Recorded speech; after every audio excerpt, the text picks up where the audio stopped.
урматтуу Ош шаарынын мэри, сизге төмөндөгү бир кайрылуу жасап кетким келет. Мен кече жакын эле Бишкекте жүрүп келдим. Ал жактан бир жакшы бир көрүнүштү көрдүм.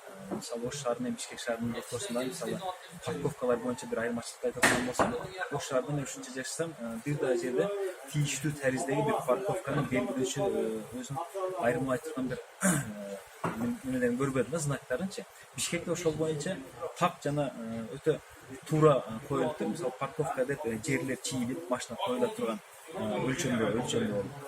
Парковканы бул баштан чейин П деген знактарды коюп, чоң кылып туруп, ар бир канча дагы бир өзүнүн керектелүүчү ордуна кандай таризде кайсы жерге жана канча суммада төлөнөрүнө чейин өзүнүн бир жол коюлуптур.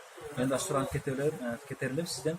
Ушул Ош шаары Бишкек шаарынан айырмаланып, анча деле өлчөмү жагынан аянтча кичине, менин оюмча парковканын саны дагы азыраак болуш керек. Муну бир эч кандай кыйынчылыгы жок эле сиз кылып койсоңуз керек деп ойлойм.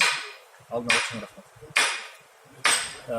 Сизге эми каалап кетерибиз. Буга чейин бардык мээрлерге эмнени каалаган болсок, сизге да ошону каалайм. Жеке менин атыман Ош шаары үчүн жан делиңизди бергенге даяр болгон, Ош шаары, Ош эли үчүн азыркы абалы кандай болсо, эртең бул абалынан дагы да жакшыраак бир абалга алып келе турган, канча күн иштесеңиз, ар бир күнүңүз окшобосун, күндөн күнгө шаарды жакшыртууга аракет кылабыз.